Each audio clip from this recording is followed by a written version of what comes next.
Hola a todos, bienvenidos, buenos días, buenas tardes para todos aquellos que se estén sumando en este quinto encuentro ya de la comunidad internacional sobre estudios de moda, que tiene fecha este viernes 26 de noviembre del año 2021. Ya llegamos al quinto y último encuentro del año. Es un placer para nosotros encontrarnos a través de la virtualidad, como viene sucediendo estos últimos 2 años, la virtualidad que nos permite acortar distancias en muchísimos aspectos, y bueno, este es uno de los encuentros que nos permite acercarnos a escritores y exponentes de todo el mundo, refiriéndonos como este encuentro nos lleva a la moda, a los caminos que siempre confluyen en la moda. Ya próximos a comenzar con este encuentro, les comento un poco, les adelanto que esta comunidad es un ciclo mensual de debate donde referentes de la moda de todo el mundo dialogan acerca de las problemáticas, reflexiones, influencias y campos de acción que atraviesan este complejo sistema de la moda. La invitación está orientada a toda la comunidad de la Universidad de Palermo, a toda la comunidad educativa en general y a los interesados en conocer acerca un poquito más sobre las investigaciones. Estas investigaciones que forman parte de nuestras publicaciones académicas, en nuestra oportunidad, la última edición corresponde al cuaderno número 127, que forma parte del Centro de Estudios de Investigación y Diseño que lanza actualmente la Universidad de Palermo, en el que participan escritores de todo el mundo con sus investigaciones complejas, diversas y muy interesantes, lo cual para nosotros es un gran orgullo y honor poder estar compartiendo hoy en este encuentro un breve resumen de esas extensas investigaciones. La publicación número 127 ya está disponible en nuestra web en formato digital, también está en formato escrito, pero para que puedan acceder más rápidamente lo pueden hacer a través de nuestra web, que en el chat vamos a estar compartiendo a lo largo de este encuentro el link para que puedan ir viendo de qué temas estamos hablando.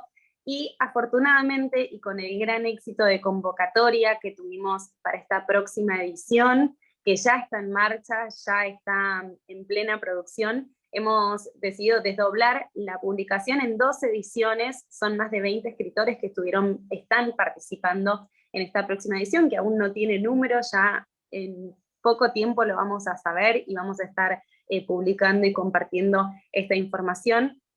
Más de 20 escritores, investigadores y referentes están participando con sus investigaciones, y hoy algunos de ellos generosamente están con nosotros para compartirnos sus temáticas y acerca de la profundidad de sus investigaciones. Voy a empezar presentándolos y saludándolos, por supuesto. Tan generosamente hoy se toman un ratito de su agenda para poder estar con nosotros. Desde el otro lado saludo a Sergio Luque Ortiz, de la Universidad de Sevilla. En un ratito voy a desplegar el currículum de cada uno, pero no quiero dejar de saludarlos y darles la bienvenida, y sobre todo agradecerlos por estar acá. Buenas tardes, Sergio, allá. Buenas tardes. Muy buenas tardes, Eugenia. Sí, buenas tardes aquí, buenos días allí. En cualquier caso, encantado de estar aquí, ¿no? De formar parte de este coloquio de la comunidad internacional, de la oportunidad que supone del canal de comunicación que se nos brinda para poder compartir con todos aquellos interesados o interesadas en difundir parte del conocimiento de lo que hacemos en el día a día y sobre todo que permita dar a conocer mucho más de esa compleja industria que es la industria de la moda, como tú bien has indicado. Sin dudas, hoy nos vas a estar presentando acerca de el título de tu investigación, Los dueños de la moda del lujo a fashion retail. Sí, correcto. Lo que vamos a ver hoy principalmente es parte de mi investigación doctoral, una parte específica de la tesis, en la que yo realicé una investigación específica sobre la estructura de comunicación y la estructura empresarial de los grandes grupos empresariales o corporativos que existen en la industria de la moda, haciendo una bifurcación entre industria de la moda plus lujo, es decir, grupos como Louis Vuitton, Moet Hennessy, Richmond o Kering, frente a industria de la moda de moda masiva o de fast fashion retail, ¿no? Con compañías como Inditex, H&M, Gap, que son de sobra conocidas por todos y por todas. Entonces, en ese sentido hay una dualidad, pero sin embargo hay una dinámica conjunta. Y es que en ambos casos nos encontramos con que la moda no solamente se queda en el retail, es decir, la moda no solamente se queda en un elemento propiamente dicho de la vestimenta, sino que está mucho más vinculado al ámbito empresarial, al ámbito estratégico y sobre todo lo que realmente sorprende más a sectores ajenos a la propia industria de la moda, que sin duda confluyen en la citada industria de la moda. Me encanta, bueno, y es un tema de despierta muchísimo interés también en los estudiantes de la comunidad. Muchos de estos encuentros ayudan a la formación o el desarrollo de la tesis y de las investigaciones finales de grado, con lo cual les pido que estén muy atentos a aquellos que están participando y que se están sumando de a poquito, y que todas sus consultas, y aprovecho para hacer esta aclaración, las pueden volcar a través del chat que vamos a estar compartiendo en los comentarios, las preguntas y las consultas que tengan para nuestros ponentes el día de la fecha, sin interrumpir el relato de cada uno, pero la idea es que hacia el final de la exposición podamos hacerles sugerencias y todas las preguntas que tengan, como les dije, las pueden hacer a través del chat. Presento también en este encuentro a Victoria Nanini, ella representa la Universidad Nacional de Rosario. Buenos días, Victoria, ¿cómo estás? Buenos días, Eugenia. Bueno, estoy muy contenta de estar acá. La verdad que es un placer para mí que me hayan invitado y estar compartiendo con Sergio, con Diana, con Silvia, que son referentes internacionales sobre moda. Y la verdad que también poder divulgar apenitas algo de lo que conforma parte de mi investigación doctoral es realmente una gratificación enorme y agradezco este espacio brindado por la Universidad de Palermo y también por, digamos, permitirnos contribuir a la publicación. Muy intrigados con la temática de tu investigación, es súper novedoso el género en cuestión y neojaponismo. Sí. Ya nos vas a... Sí, es complejo, es controversial también, es tan solo una de las aristas de mi investigación doctoral, así como Sergio introdujo la suya, yo también tengo algunas vetas de lo que es moda sustentable, pero sobre todo concentradas en el consumo. Porque, digamos, lo que yo trabajo es el consumo de indumentaria de moda a través de medios digitales y plataformas virtuales. Entonces, me focalizo en relatos y en toda una metodología de etnografía y etnografía que me permite ver, por un lado, qué es lo que se manifiesta, por otro lado, cuáles son los discursos, pero qué está pasando un poco en redes sociales y en plataformas virtuales a partir de lo que se transacciona y también lo que se consume en términos de ver. Wow, cambió muchísimo estos 2 años prácticamente Sí. con pandémico que nos atravesó a todos. Imagino el consumo a través de la web hizo implosionar a muchas empresas, a muchas marcas y a reinventarse, ¿no? A reconstruirse un poco. Pero bueno, no quiero que adelantemos mucho porque ya vas a tener tu tiempo para presentar. Y continúo con Diana Gómez Chacón de la Universidad Complutense de Madrid. Buenas tardes para allá también. Diana, muchas gracias por tu tiempo, por esto que me estás brindando. Bienvenida. Muchísimas gracias, buenos días ahí.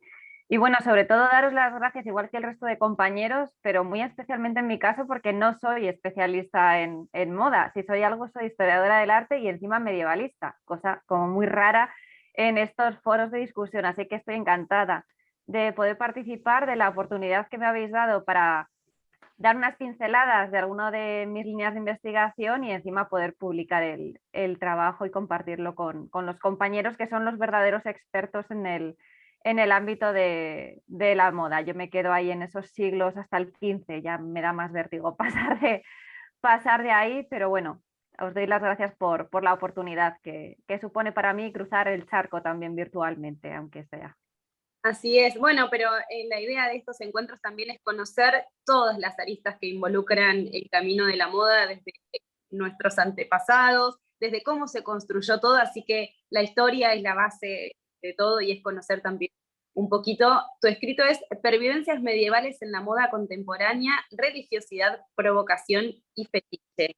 Así que en un ratito nos vas a contar más acerca de eso, y le doy la bienvenida a Silvia Castillo de la Universidad de Azulay desde Ecuador, que está conectada, ya la vi, así que le voy a dar la bienvenida. Hola Silvia, ¿estás por ahí? Hola, sí, mucho gusto Eugenia, mucho gusto con todos. Me había equivocado un poco, me había confundido en el cambio de horario, pero bueno, aquí estamos. No hay Y feliz problema, de compartir. estamos dialogando lo mismo con Sergio y con Diana en España, así que a veces los cambios horarios por ahí nos complican, pero te agradezco y es un placer que estamos súper con las presentaciones y todo, así que tómate tu relax. Doy la bienvenida a vos nuevamente y el agradecimiento por formar parte de esta comunidad que, como decía en el comienzo, es el último encuentro del año. Se vienen muchos encuentros más porque realmente ha sido todo un éxito. La virtualidad nos permite esto, así que los invito a que se vayan sumando todos los encuentros virtuales que vienen por delante. Silvia, desde la Universidad de Azulay nos vas a estar presentando la identidad desde la otredad, ¿es así? Sí, justamente. Bueno, yo estoy en la ciudad de Cuenca, es una ciudad patrimonio de la humanidad que está ubicada en Ecuador, y aquí estamos en la Universidad de la SUAY, de la cual soy docente y actual coordinadora de la carrera de diseño textil e indumentaria.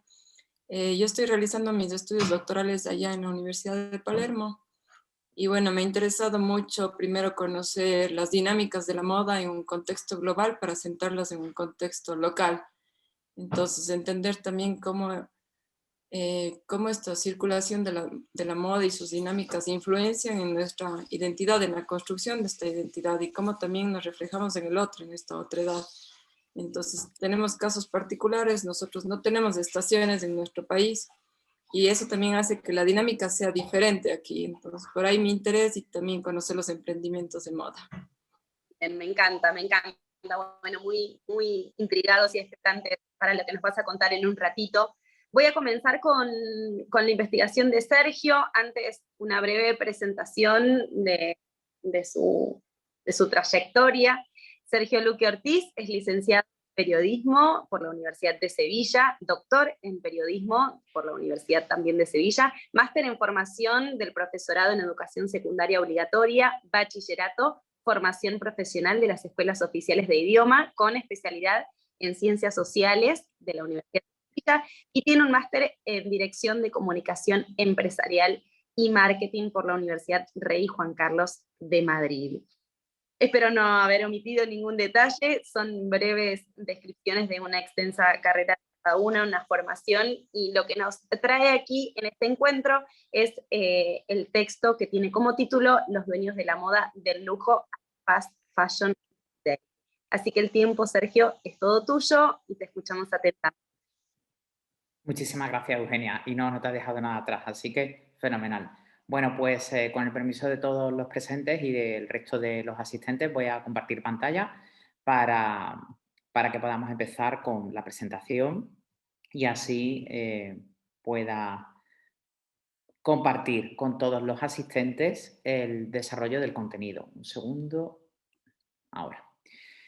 Muy bien, bueno, en primer lugar, reiterar las gracias por la oportunidad que supone para mí el poder compartir a lo largo de estos 15-20 minutos de exposición algunas líneas de investigación, algunos avances importantes, y en segundo lugar también recordar que, como ha comentado Eugenia, yo y todos los demás nos encontramos abiertos, ¿no?, a responder posibles sugerencias o cuestiones que los asistentes y que los invitados deseen formular. Bien, dicho esto, me gustaría compartir con todos los asistentes y los miembros presentes la siguiente presentación, que lleva por nombre Los dueños de la moda del lujo al fast fashion retail. Lo primero que tenemos que tener en cuenta es que la propia industria de la moda o el concepto de moda, mejor dicho, es muy antiguo, es decir, está tan presente en la historia de la humanidad desde el origen mismo de esas civilizaciones primigenias, ¿no? Hablamos de civilizaciones como Egipto, Roma, Mesopotamia. Ya existía esa necesidad de utilizar la moda, o de una manera muy primitiva el deseo de cubrir el cuerpo con el objetivo de, a partir de esa vestimenta o ropaje, marcar una pertenencia a un estatus o a un grupo social, o al menos marcar una identidad claramente identificativa. De todo ello, la propia industria de la moda o el concepto de moda va evolucionando hasta que nos encontramos en aproximadamente el siglo XX, mitad del siglo XX, la década de 1950-60, que es el momento en el que empieza a darse esa irrupción como tal a nivel industrial. Es el momento en el que nos encontramos con una gran transformación, otra de las muchas, que la propia moda ha ido mutando, ha ido experimentando, con el nacimiento del concepto del prêt-à-porter, es decir, esa moda industrializada, esa moda para llevar, que abandonaba, por una parte, el haute couture o la alta costura propia del momento, propia de grandes diseñadores como Coco Chanel o Paul Poiret, para dirigirse a la calle.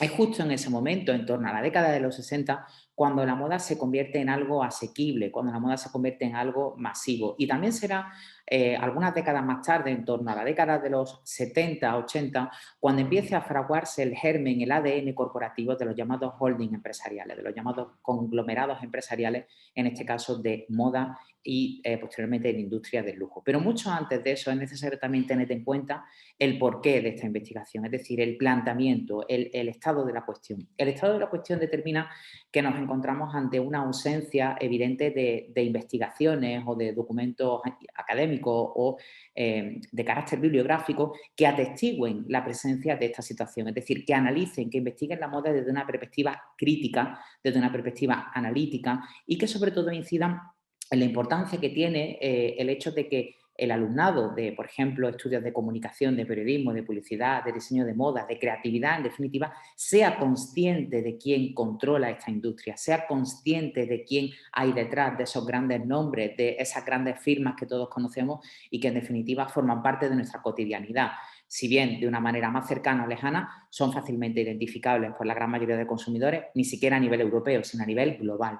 Es justo por esa inquietud por la que surge esta investigación, por la necesidad de investigar desde una perspectiva holística que ofrezca luz, que ofrezca respuestas ante muchas preguntas que existen, sobre todo teniendo en cuenta que la propia industria de la moda o el concepto de moda ha sido relegado, ¿no? Históricamente ha sido relegado de las cabezas de las mentes pensantes, es decir, de la ciencia, de la academia, para dedicarse o para vincularse más bien a una función meramente decorativa o una función meramente secundaria. Cuando es un elemento y es un factor que es consustancial al desarrollo societario, es decir, es un catalizador que refleja perfectamente lo que sucede con el devenir de los tiempos. Dando algunos datos teóricos, que tampoco es el objetivo, sobre todo de esta presentación, puesto que lo realmente interesante o innovador viene un poco más adelante, sí que quiero compartir algunos datos, ¿no? Algunas pinceladas, sobre todo de conceptualización o de contexto teórico.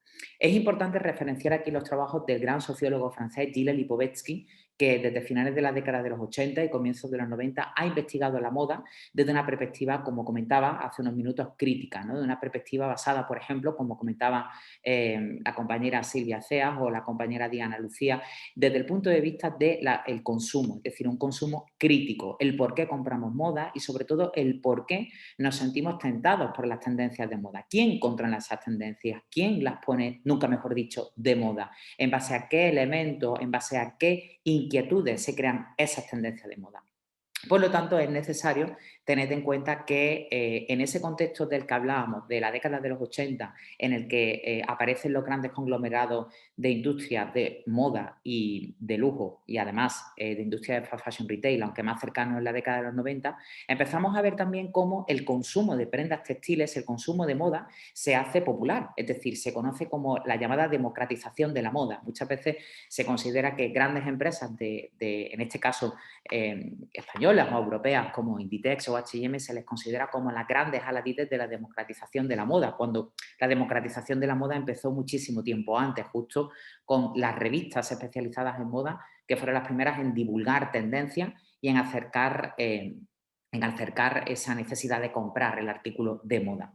Hay que tener en cuenta que en este contexto en el que nos encontramos, de la década de los años 80, que es el momento en el que se generan o empiezan a aparecer esos grandes grupos empresariales, Louis Vuitton, Kering, Richemont, que mutan y se transforman, y en ese contexto empezamos a ver cómo surge la necesidad de crear lo que se conoce como el holding, que no es otra cosa más que una figura empresarial o un modelo empresarial organizado en torno a una empresa matriz sobre la cual pivotan otra serie de empresas que circundan ese sistema. Es decir, se trata como si fuese de un sistema solar en torno al cual nos encontramos con varios planetas que están alineados y que están interconectados. De esa manera se orquesta la toma de decisiones en el seno de un holding empresarial, de manera que cada una de esas empresas tiene una entidad independiente, pero están perfectamente en correlación, están en conexión. Al respecto tenemos que tener en cuenta que ese propio o sistema o esa propia dinámica de creación de conglomerados de moda no es solo de moda y es lo que realmente incide en la diferenciación y quizá en el desconocimiento mayúsculo que existe en este objeto de estudio. Cuando hablamos de un holding empresarial, hablamos por lo general de una figura empresarial, como he explicado de una manera muy somera, grosso modo, que establece la presencia de varias empresas independientemente de su naturaleza, esto es importante, independientemente de su tipología, que están vinculadas entre sí. Con lo cual, en el propio ADN de creación de un holding empresarial surge la necesidad de crear empresas o de comprar empresas que no necesariamente están vinculadas a industrias de la moda. Y es justo aquí a donde hay que llegar. ¿Por qué estas empresas, que a priori, por ejemplo, cuando un consumidor medio a nivel global piensa en Gucci o piensa en Dior, piensa en lujo, por qué estas empresas no solamente representan ese lujo? ¿Por qué también compran medios de comunicación? ¿Por qué, por ejemplo, tienen acciones en entidades financieras? ¿Por qué, por ejemplo, tienen acciones en cadenas de alimentación, en supermercados, donde todos realizamos la compra cotidianamente? Eso es lo que, en definitiva, determina la presencia de un enfoque estructuralista de los estudios de moda y es lo que genera más sorpresa y al mismo tiempo estupor, sobre todo si lo analizamos desde una visión de que de la industria de la moda participamos todos, que nadie es ajeno a la industria de la moda, que independientemente de que exista un concepto del fashionismo, como se le llamó en la década de los 90, hay una realidad mucho más evidente y es que todos formamos parte de la industria de la moda porque todos tenemos la necesidad imperiosa de tener que vestirnos. Sin embargo, hay una diferencia entre vestirnos conforme a la necesidad y vestirnos conforme al imperativo de la tendencia, que cambia esa dinámica. Por lo tanto, nos encontramos con que además, en la actualidad, gracias a Internet, a las nuevas tecnologías de información y comunicación y a las redes sociales, esa dinámica basada en la compra de empresas por parte de los holdings empresariales, esa dinámica basada en el crecimiento exponencial de beneficios, sobre todo aumentados a raíz de prácticamente el último año y medio con la pandemia global de la COVID-19, no ha hecho sino dibujar un entorno aún más complejo, un escenario aún más opaco que requiere ser aún si cabe más investigado. Es justo en ese momento, como les comentaba, a raíz de la década de los 80, cuando surgen estos grupos empresariales a nivel lujo, pero también a nivel industria textil masiva o colectiva. Es el caso, por ejemplo, de Inditex o con su gran buque insignia Zara, o el caso, por ejemplo, de Fast Retailing con Uniqlo, que sería su competidor potencial, el competidor potencial de Zara, sin olvidar, por supuesto, a otras grandes compañías como, por ejemplo, Gap o H&M e incluso Mango. Es interesante también describir aquí, y no podemos olvidar, el proceso en el cual se crea la propia tendencia. Las grandes empresas son conscientes de ese proceso de creación de tendencia. Aquí es importantísimo referenciar las teorías del trickle-up-down y del trickle-down effect, es decir, la teoría del burbujeo, del goteo, cómo la tendencia nace de la élite y se va distribuyendo hacia la base social, o cómo la tendencia nace de la base social y se va distribuyendo hacia la élite. Ejemplos hay múltiples. En la década de los 50 tenemos las colecciones de Christian Dior, en concreto el New Look, con ese concepto ultra femenino, la chaqueta bar y la falda corola, que implica una forma estilística a seguir y a copiar en las mujeres a nivel global. En el caso, por ejemplo, contrario, nos encontramos con la moda basada en el movimiento rapero, el movimiento hip hopero, en el hip hop, en el rap, de diferentes distritos de grandes ciudades globales que implican un cierto código de comportamiento pseudo-marginal. En ese sentido, es importante tener en cuenta que la moda catapulta esas tendencias, es decir, desde la élite las catapulta hacia el grueso social y desde el grueso social hacia la élite. Es contradictorio, pero funciona de esa manera, ¿no? Al hilo de lo que comentaba la presentadora y moderadora del presente debate, cuando decía que es una industria llena de aristas, esta es una de ellas. Al mismo tiempo, tenemos que tener en cuenta cómo ese proceso de difusión de la tendencia muere cuando llega al grueso social, ¿no? Muere cuando llega a la pirámide poblacional, a la base de esa pirámide poblacional. Ejemplos los podemos ver constantemente, solamente tenemos que darnos una vuelta por cualquier tienda del imperio fast fashion retail, le hace Zara, H&M o cualquier otra marca similar, para encontrar artículos muy similares a los que podemos ver en París, en Nueva York, en Milán, pero no en las boutiques, sino en las grandes pasarelas, ¿no? Copias, réplicas, identidades similares e identidades prácticamente camufladas que llegan hasta el consumidor medio sin ser muy consciente de por qué viste esa tendencia. Simplemente la viste sin saber por qué el grupo empresarial ha puesto esos mules, por ejemplo, o esas sandalias de inspiración Bottega Veneta. Con lo cual es importante tener en cuenta cómo dentro de estos grupos empresariales, los diseñadores, vamos ahora a analizar la perspectiva desde arriba hacia abajo, cómo los propios diseñadores viven sometidos a un proceso de creatividad. Obvio, por otra parte, puesto que son directores creativos, no es ninguna novedad. Pero sí que es necesario tener en cuenta que esa creatividad no es 100% legítima. Es decir, cuando hablamos de un proceso creativo, hablamos de un proceso inspirador, hablamos de una búsqueda de ideas, de un sketchbook, de un proceso de comunicar una inquietud. Sin embargo, cuando nos encontramos en el análisis de estos grandes holdings empresariales, es curioso encontrar cómo cada 3-4 años hay un baile continuo de cifras, es decir, hay un baile de nombres, directores creativos que entran, que salen, que se van de Louis Vuitton, que se van de, por ejemplo, Gucci o que aterrizan, por ejemplo, en Balmain. ¿Por qué sucede esto? ¿Qué les implica moverse tanto? Se supone que trabajan en una gran compañía de lujo, se supone que tienen acceso a royalties, acceso a en definitiva, a una vida dorada, ¿no? ¿Qué les empuja? Les empuja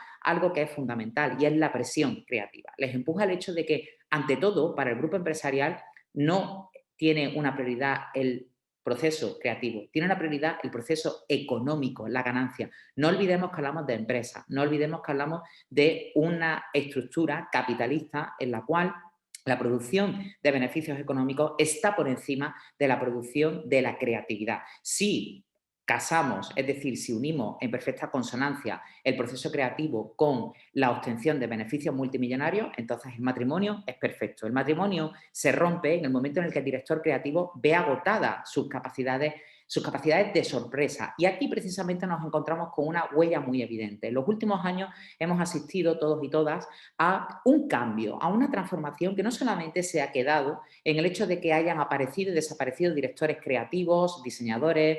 No, también se ha materializado en algo que es importantísimo para cualquier marca, máxime para una de lujo y moda de estas características, como es su identidad corporativa, su proceso de branding, su naming. ¿Qué ha pasado? Se han transformado. ¿Por qué Yves Saint Laurent, marca legendaria de la feminidad, de la transformación, de la liberación femenina de la década de los 60, se transforma con Hedi Slimane en Saint Laurent? ¿Por qué Balenciaga cambia a esa tipografía? ¿O por qué, por ejemplo, Zara, lo acabamos de ver hace unos años, transforma su código tipográfico a una tipografía con serif, a una tipografía más unida, donde hay muy poco espacio entre letras? Lo podemos ver también en el caso de Balmain, en el caso de Loewe, como tienen ahí, o por ejemplo, de Versace o Calvin Klein. Son muestras evidentes de que estas empresas necesitan vivir y necesitan transformarse, necesitan sorprender a un consumidor que además a día de hoy está saturado de tendencia, a un consumidor que nadie le sorprende, a un consumidor que además necesita estímulos continuos. Esos estímulos proceden precisamente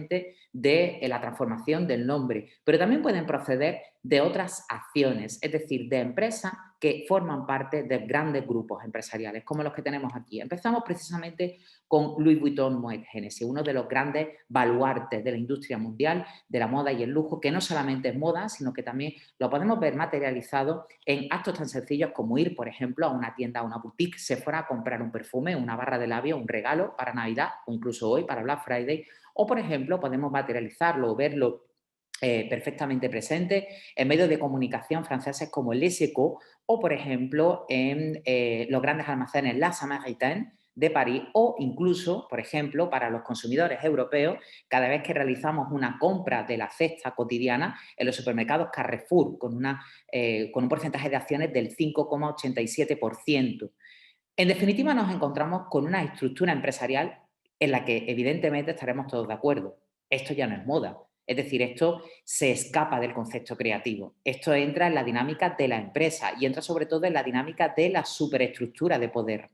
De lo que se trata es de que el holding empresarial no solamente obtenga beneficios de la división moda o marroquinería o perfumería, que podía ser concedible, ¿no? y incluso comprensible por el consumidor medio, sino que obtenga beneficios de otros lados o de otros frentes o incluso de otros frentes productivos o acciones que realmente para el consumidor de a pie son completamente desconocidas, son completamente ajenas. Y es lo que genera ese escenario de sorpresa y de desconocimiento, que al mismo tiempo la propia industria de la moda no quiere comunicar, la propia industria de la moda no quiere transmitir ni quiere hacer visible esta realidad empresarial y una realidad en la que, por supuesto, trabajamos desde una perspectiva de la opacidad. La constitución del propio grupo es cuanto menos azarosa, sobre todo porque el grupo se constituye gracias al buen hacer de Bernard Arnault, el principal, uno de los hombres o uno de los magnates de negocios más ricos de Europa, el hombre más rico de Francia, gracias precisamente al apoyo en Banque La Sarre y en la empresa cervecera irlandesa Guinness, con apoyos económicos importantes de dos empresas ajenas a la industria de la moda. Bernard, el señor Bernard Arnault, el, digámoslo así, promotor del grupo Louis Vuitton Moet Hennessy, se fue haciendo cada vez más notorio en una industria global de la que al principio era completamente ajena. Otro de los grandes dueños de la industria de la moda que posee firmas como por ejemplo Gucci, Saint Laurent, Stella McCartney o por ejemplo Bottega Veneta, marcas que en los últimos años han adquirido una gran notoriedad en el público masivo gracias, entre otras cosas, al concepto del marketing de influencias o por ejemplo al concepto de la música urbana, es el grupo Kering. Grupo que en origen no tiene nada que ver con la moda, grupo que en origen su ADN corporativo está precisamente en la compra de materiales de construcción, es decir, nada más ajeno y nada más contradictorio que crear una empresa de moda desde una base de la compra de materiales de construcción. Es absolutamente absurdo, ¿no? Es decir, no tendría ningún tipo de hilo conductor o de unión. Sin embargo, vemos como el propio grupo va creciendo y en la década de los 90, por ejemplo, compra Conforama, que es una de las grandes cadenas del sector decoración o de compra de electrodomésticos, de mobiliario para decoración. También adquiere FNAC, uno de los grandes almacenes de compra de cultura, es decir, de compra de libros, de películas, de todo tipo de material audiovisual de consumo masivo, hasta que finalmente el grupo va poco a poco eliminando algunas de esas líneas productivas. Sin embargo, el grupo Kering también es propietario de otro tipo de empresas que para la gran mayoría de los consumidores, incluso con mis consumidores o target potencial de estas marcas, queda completamente desconocido, como por ejemplo tener en posesión el club Rennes, es decir, uno de los clubes de fútbol más importantes de Francia que juegan en la primera división de Francia. También es inversor y accionista del banco Crédit Lyonnais, uno de los grupos bancarios más importantes de Francia y de Europa. Sin olvidar que, por ejemplo, es patrocinador oficial de la carrera de velas de Transat Barclay o que, por ejemplo, forma parte del consejo directivo de la sala de galerías y de exposiciones Christie's, además de contener varias empresas diferentes, como pueden ver ahí, no solamente en división moda, sino en todo lo anterior.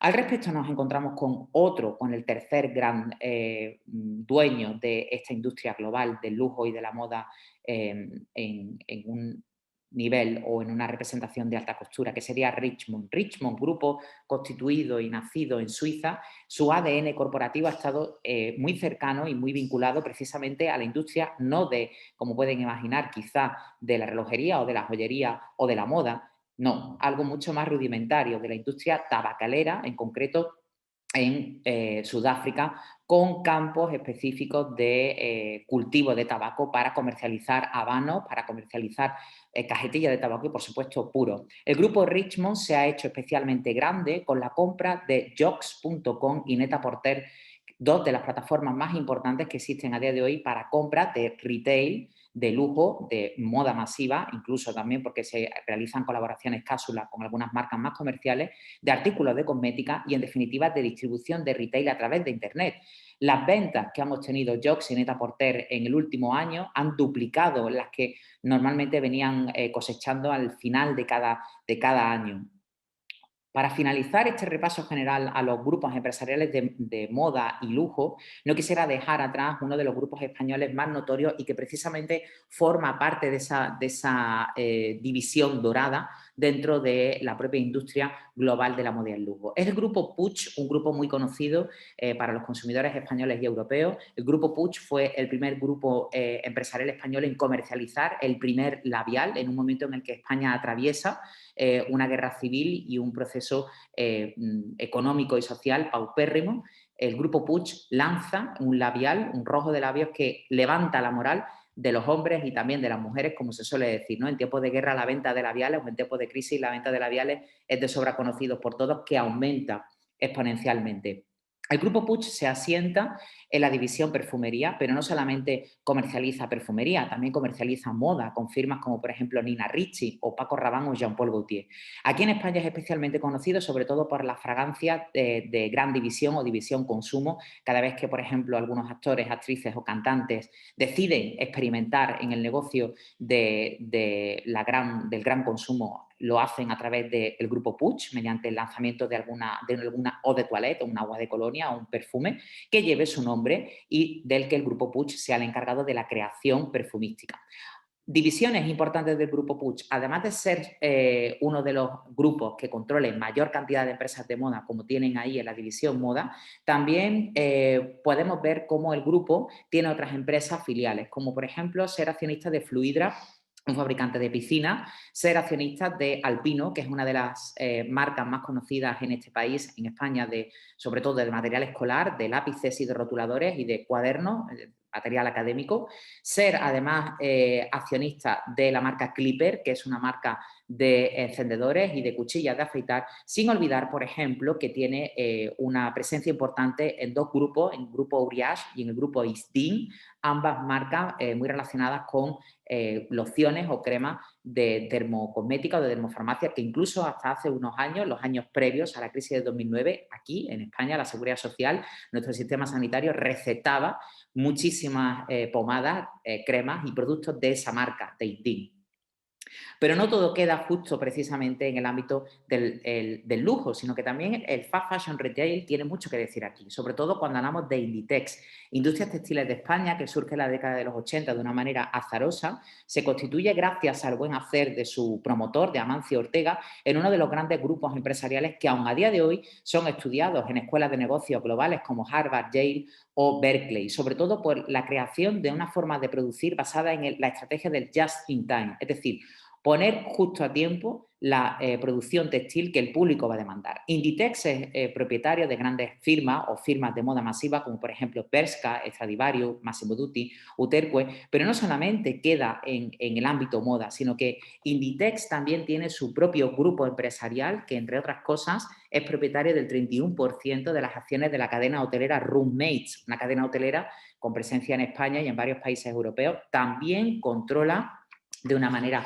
importante un porcentaje de las acciones de otros grupos empresariales, sobre todo en este caso tiene un 5% de Enagas, es decir, una de las empresas de distribución de gas más importantes de España, de red eléctrica española, un 15% de red enérgica nacional de Portugal y un 32% de otras acciones basadas en empresas del sector inmobiliario. Podemos entonces concluir que no nos encontramos con un ámbito expresamente de moda. Podemos incluir o concluir también diciendo que con Inditex a la cabeza nos encontramos con un nuevo modelo de negocio, el de la industria masiva de la moda, que tiene graves consecuencias sociales y medioambientales y que, por supuesto, en la gran mayoría de las ocasiones no son comunicadas, o al menos el consumidor de a pie no es consciente de todo lo que supone esta compleja industria de la moda. Al mismo tiempo, es necesario recordar que precisamente a través de la situación desgraciada de pandemia que llevamos viviendo desde hace aproximadamente 2 años, estas empresas han aumentado sus beneficios económicos. Es decir, mientras que medio mundo ha atravesado una grave crisis económica, social y cultural, estas empresas han visto aumentados sus beneficios hasta 2 veces más de lo que anteriormente obtenían, sobre todo por tener una estrategia apoyada en el e-commerce, por tener una estrategia apoyada en difundir contenidos en redes sociales, en estrategias de comunicación en redes sociales y en acciones como, por ejemplo, el remarketing y el retargeting, entre otras.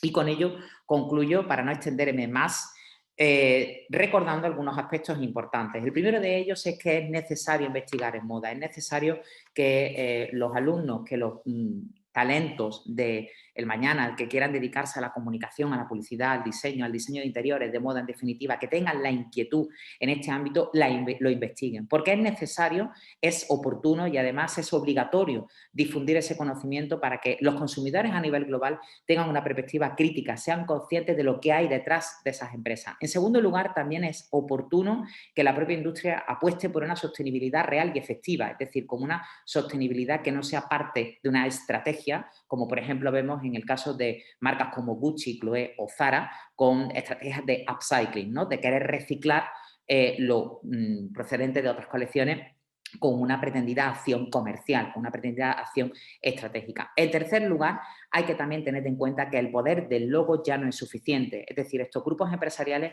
ya no solamente venden por el nombre de la marca, hay que ofrecer un valor añadido al consumidor. Lo hemos visto cuando analizábamos la transición de la evolución del logo, es decir, hay que sorprender, hay que seducir e innovar.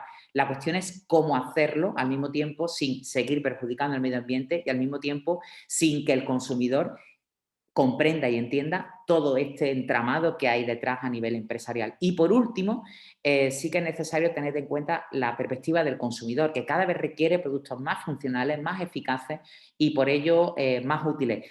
También en consonancia con la problemática medioambiental y, por supuesto, con la cuestión estética, que no deja de ser importante. Por lo tanto, la moda requiere ser analizada, investigada, revisada y, sobre todo, escrutada de manera crítica. Muchísimas gracias por vuestro tiempo y atención y, por mi parte, concluyo. Sergio, muchísimas gracias, súper interesante, un cierre que nos deja repensando un montón, ¿no? Desde el lado de consumidores, cuál es nuestro rol y cuál es nuestra exigencia, y desde el lado de las empresas también adaptarse a estas exigencias y requerimientos de los consumidores. Creo que es un desafío permanente y que hay que hacerlo con mucha responsabilidad. Hay mucho por debatir. Y teniendo en cuenta este perfil de los consumidores, puedo enlazar directamente a Victoria Nanini, que ella es licenciada en Comunicación Social por la Universidad de Rosario, con doctorando en Comunicación Social, tesis en progreso sobre consumos de moda como prácticas de comunicación y resistencia a través de medios digitales. Además es investigadora en Comunicación Social por la Universidad de Rosario, docente de producción y evaluación de material multimedia del profesorado en Comunicación Educativa y docente adscripta, digo bien, de perspectivas sociofilosóficas también de la Universidad de Rosario. Nos va a hablar en esta oportunidad sobre el género en cuestión y el neojaponismo. Te escuchamos, Victoria. Bueno, otra vez te agradezco, Euge, y por el espacio. Voy a compartir pantalla entonces y ustedes me dicen si se ve. Bien. Cuando una vez que ahí estamos. Espero que no sea demasiado, así que si aparece para interrupción únicamente. ¿Se ve? Ustedes me dicen. Sí, se ve perfecto. Ah, bárbaro. Bueno, no me quiero distender entonces mucho. Ya me introdujo Eugenia, ella también mencionó el tema. Esto es tan solo una beta de lo que conforma mi investigación doctoral, que ya casi está llegando a su fin.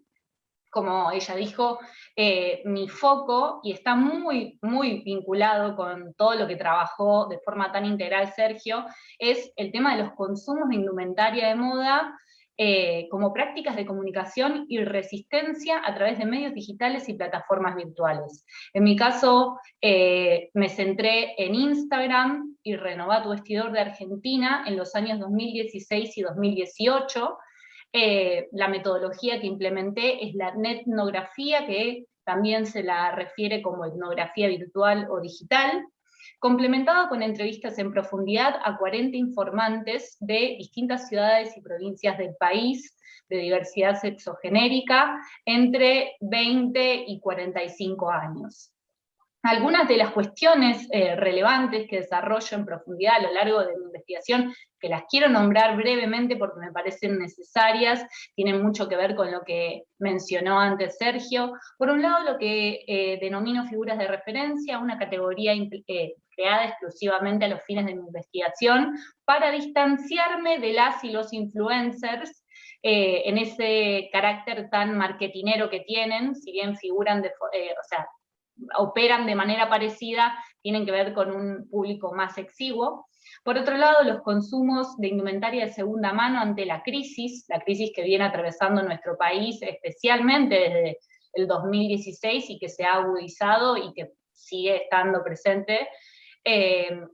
Vinculado a eso, el cuidado de la economía del hogar por parte de mujeres, sobre todo el público femenino que utiliza la plataforma Renová tu Vestidor, que es de compraventa de indumentaria de segunda mano, y ligado a eso se desprende el tema de la moda sustentable, pero por eso siempre enfatizo el tema del consumo, porque aquí yo no me detengo en lo que se está produciendo o en las diseñadoras y diseñadores, sino en cómo se está consumiendo, en la idea de los trueques o estas plataformas que intentan promover prácticas más sustentables. Y lo que concierne específicamente a esta presentación, que es lo que llamo moda no binaria, sin género, genderless, asociada a las influencias de la cultura popular japonesa, que está muy entreverada.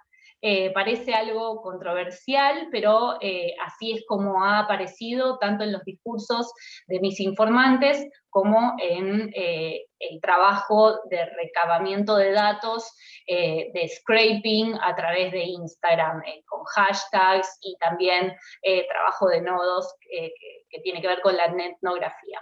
Bueno, no me quiero tampoco extender demasiado, por supuesto que hago todo un desarrollo de las conceptualizaciones a las que adhiero en cuanto al género, por supuesto que trabajo a Judith Butler, a Joanne Entwistle, a Elizabeth Wilson, pero a mí me gusta rescatar lo que trabaja una investigadora argentina con larga trayectoria en cuanto a moda y género, que es María Laura Zambrini, de considerar al género como una autopercepción identitaria, pero también como una tecnología, como un dispositivo devenido de la época moderna, que determina los modos de ver, clasificar y catalogar tanto a los cuerpos como a las diversas construcciones subjetivas, y que es cambiante, por supuesto, y que responde a las manifestaciones y a cómo va cambiando la sociedad. Acá a la izquierda tenemos esta portada de una edición especial de la revista de National Geographic sobre el género, exclusivamente sobre el género.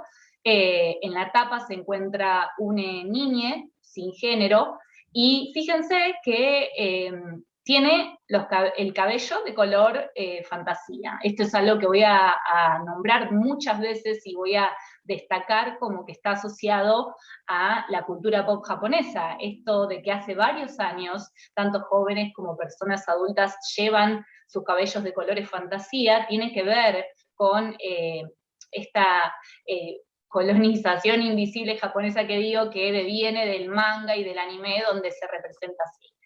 Entonces, para contextualizar muy brevemente, no me quiero retrotraer demasiado, y aparte me voy a saltear muchísimas cosas importantes. Yo creo que Sergio ya ha dicho lo más importante en cuanto a moda y teorías sobre moda.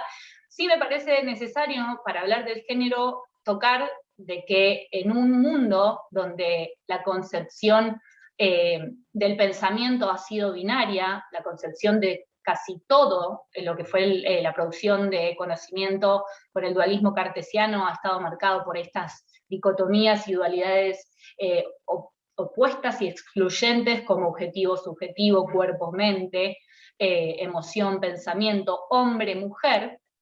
La sociedad ha respondido de la misma manera en cuanto a la moda en su función social. La moda ha estado dispuesta de esa manera binaria. Y eso está también vinculado a la cuestión de la heteronormatividad, algo no menor. Esta norma y ley de la heterosexualidad y del hombre en su posición dominante por sobre la mujer. Y esto no quiere decir que el hombre no ha querido emperifollarse a lo largo de los años o de los últimos siglos, sino que, como dice el autor Flügel, en el siglo XVIII más o menos, se da lo que él nomina la gran renuncia masculina, que es el momento en que los hombres abandonan esta necesidad de ornamentarse y pasan a vestir austeramente, justamente relegando esa vestimenta cargada y en la cuestión del maquillaje a las mujeres, que quedan recluidas al espacio privado, muy vinculado también a la improductividad, porque eran las que no trabajaban, y de esto también se desprende lo que Veblen trabaja en teoría de la clase ociosa. Eran las mujeres, la madre y las hijas de una familia la que podían demostrar ese consumo conspicuo u ostensible de una familia. Esa indumentaria en su función social, tanto para demostrar lo que es el estatus social, para clasificar los cuerpos, ha sido y es uno de los principales marcadores de la diferencia de género. Y en esa diferencia de género, en esta concepción dual del mundo y heteronormativa, el poder atraviesa a los cuerpos y a las subjetividades de formas muy distintas, muy diversas, tanto para hombres, mujeres, como para las distintas diversidades sexogenéricas. En eso es que me parece interesante relevar que en todos estos años, si bien desde el lado del diseño aparecieron estas irrupciones cuando Coco Chanel cambió la vestimenta femenina a más deportiva, el glam rock con David Bowie, Roxy Music, o Jean-Paul Gaultier travestiendo a sus modelos, y me estoy, por supuesto, olvidando muchas cuestiones más, fueron momentos en el siglo XIX cuando las mujeres, queriendo apropiarse de ciertos valores atribuidos a los hombres, empezaron a implementar esto del cross-dressing, del transformismo como puesta en discusión del género como construcción social. Y entonces, no es algo inocente decir que todo esto ha sido, como lo dijo muy bien Sergio anteriormente, ha sido captado por la moda. La moda como dispositivo que presenta cambios consustanciales a su propio funcionamiento, desde su lógica economicista, que opera en el capitalismo avanzado como industria, no puede prescindir de estas transformaciones contextuales. Entonces está todo el tiempo retroalimentándose de esto de las tendencias que van de la base a la cúspide y de la cúspide a la base, y va así entonces readaptando estas subjetividades sociales oscilantes a su orden productivo, absorbe lo contracultural.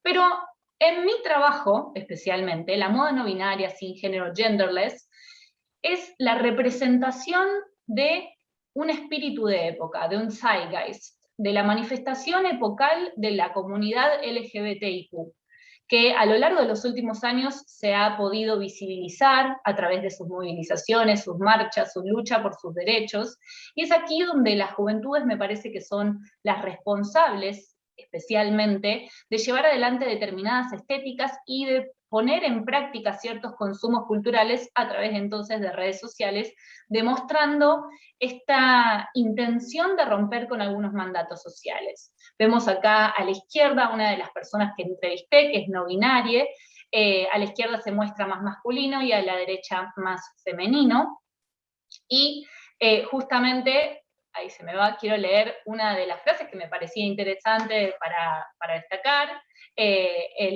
Ella dice: lo que yo quiero transmitir principalmente es que la ropa no tiene género y de que es una cuestión muy personal de cómo uno se siente, y justamente quiere mostrarlo al resto. Y me gusta esto de que no tengo por qué vestirme totalmente femme ni totalmente masc. Puede haber una convergencia y crear un estilo único, pero porque justamente yo me identifico así, como ni totalmente hombre ni totalmente mujer. Entonces, para también redondear un poco la cuestión de lo que considero moda sin género, genderless o no binaria, desde los discursos de quienes la consumen y la usan, es una cosmovisión que busca conquistar a la industria de la moda, para que también responda a las demandas de diseños con talles contemplativos de una diversidad de cuerpos. pero que además sostiene ideales libertarios. O sea, hay una realidad, y es que así como H&M, Zara, Primark han lanzado estas colecciones ya hace varios años, a género o genderless, se suman a esta movida de la moda sin género para, por supuesto, ampliar su público diana. Lo cierto es que, bueno, en Argentina también tenemos a Complot con su colección unisex.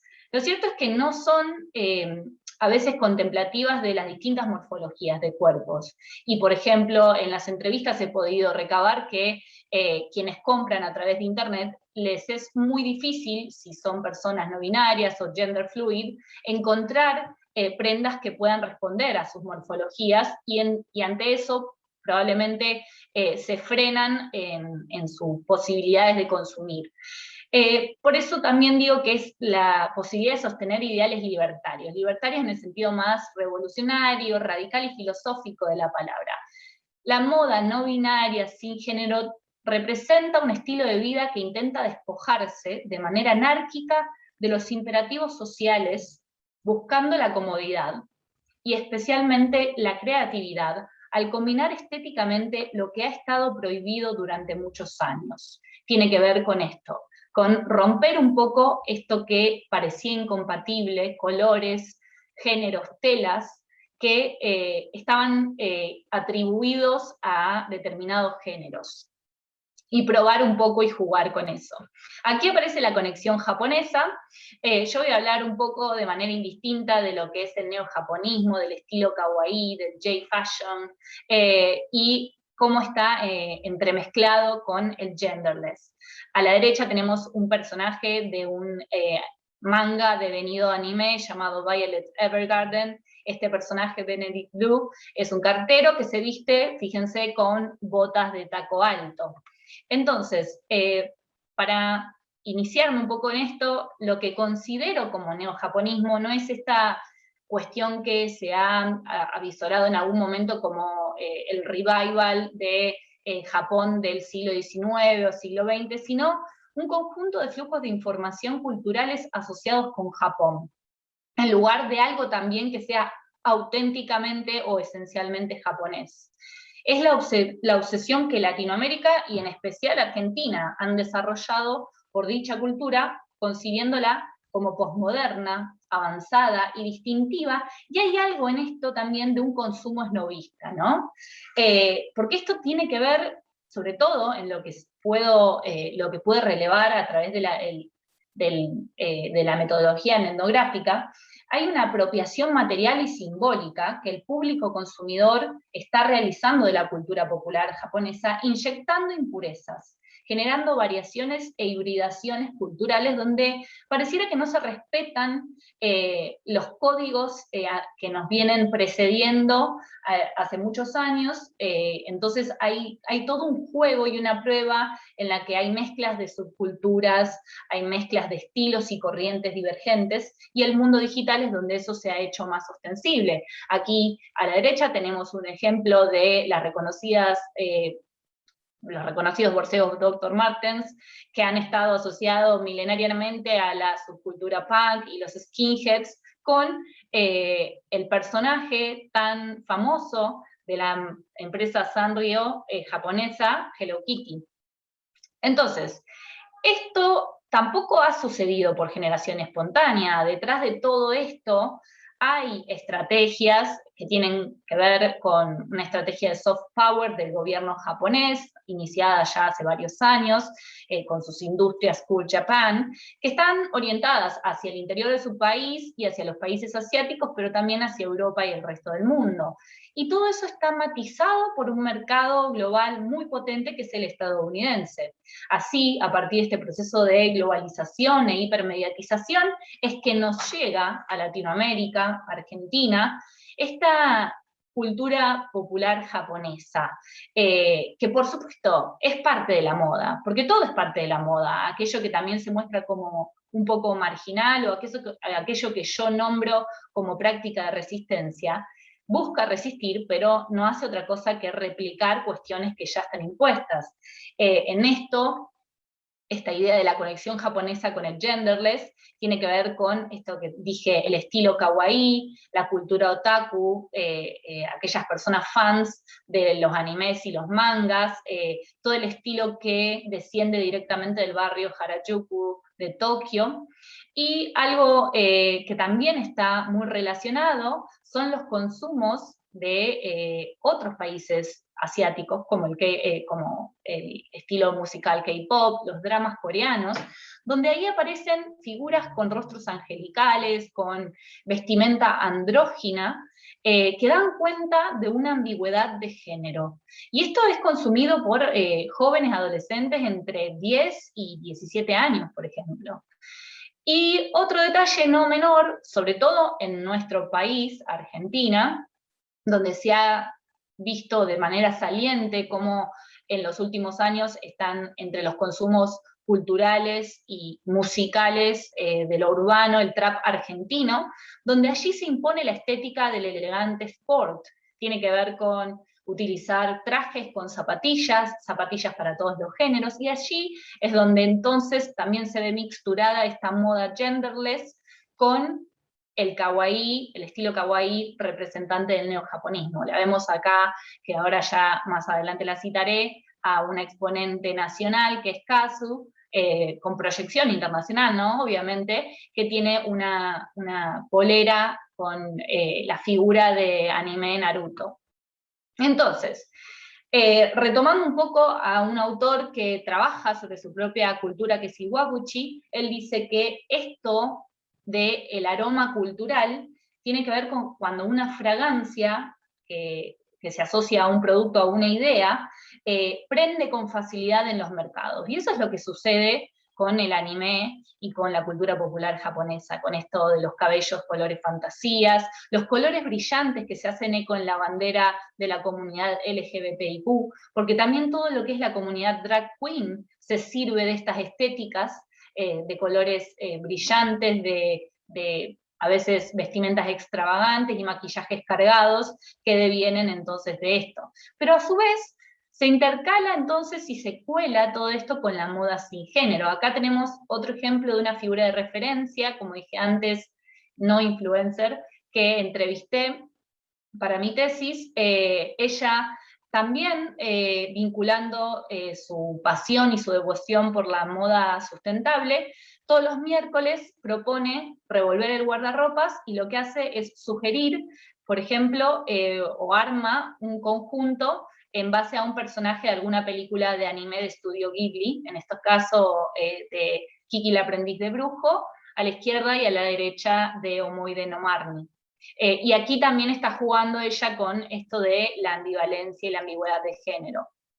Bueno, entonces en Instagram, en las plataformas virtuales, aparece esto como dije antes, aparecen estas hibridaciones, estas impurezas, donde lo kawaii se mezcla con todo.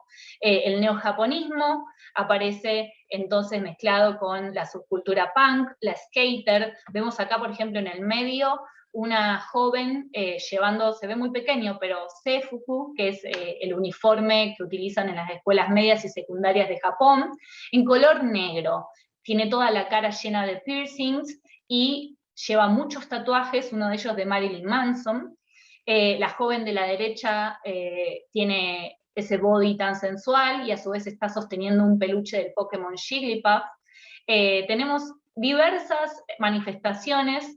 Estas son personas no binarias que también he entrevistado. A la izquierda está Frankie, que tiene un pendiente de Kaonashi, un personaje de esa película tan conocida, El viaje de Chihiro, y a la derecha está Moonchild, que también juega con esto de los colores y el estilo kawaii y el sin género, y le dice en el epígrafe a la mamá: soy New Romantic meets Sailor Moon. Sería soy neo-romántique, conoce a Sailor Moon, otro personaje sumamente famoso de una serie de anime de los 90.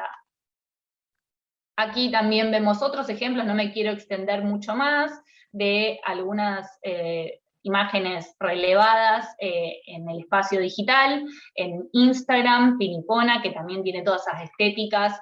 Ella se autodenomina terrorista kawaii y vemos sus cabellos colores fantasía, cómo trabaja esta cuestión también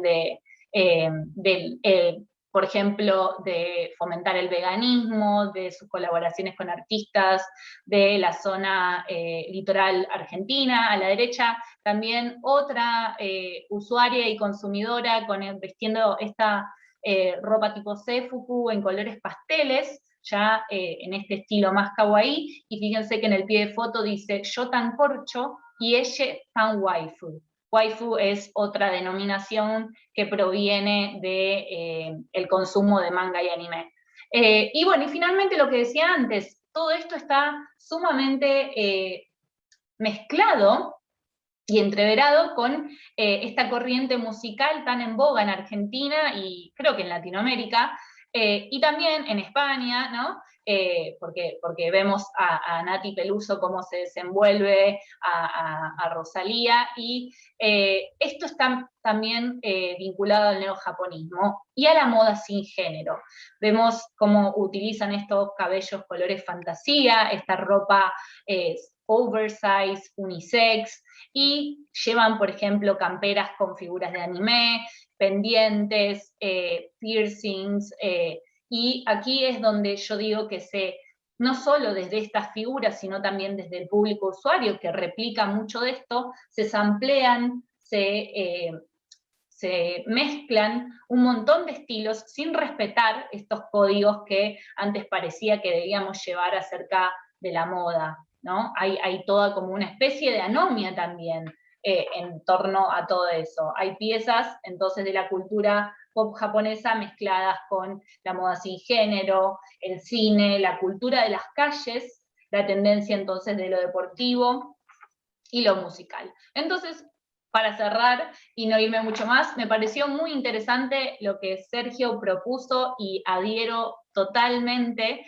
a la idea de pensar y repensar la moda en estos términos más críticos, desde, por lo menos en mi caso, desde una sociología del consumo, de ver qué estamos consumiendo, ¿no? Y que no, digamos, que somos responsables del mundo que hacemos en eso, pero no ver todo tan en términos pesimistas. A mí me gusta ver en estas prácticas de consumo que también hay una búsqueda de sí, hay una búsqueda de la subjetividad, sobre todo en jóvenes, por eso considero que el consumo de moda en medios digitales se erige como terreno apto para mostrar resistencia al deber ser en una sociedad atravesada por la crisis y la hipermediatización, sobre todo la sociedad argentina, no estoy hablando acá de la japonesa. Entonces, las prácticas de consumo que se amplían, mezclan y replican vestigios culturales japoneses junto a otras estéticas que comunican nuevas construcciones subjetivas, aparecen como espacios seguros para, por ejemplo, la comunidad LGBTIQ, para realizar sus procesos identitarios, evitando la discriminación, esta idea de poder compartir y conectar con otros perfiles que tienen los mismos gustos e intereses, por una moda diversa, plural, por un estilo kawaii, es lo que genera esto, espacios donde se puede transcurrir el proceso de subjetivación sin la discriminación y obviamente generando ciertos mundos de fantasía, porque no olvidemos que en esta realidad que comparte lo offline y lo online, luego por supuesto que cuando salimos a ese mundo físico, a veces las cosas pueden ser muy distintas, pero por lo menos ahora me parece necesario que no dejemos o no desestimemos estas prácticas que están teniendo lugar. Bueno, he finalizado, muchísimas gracias.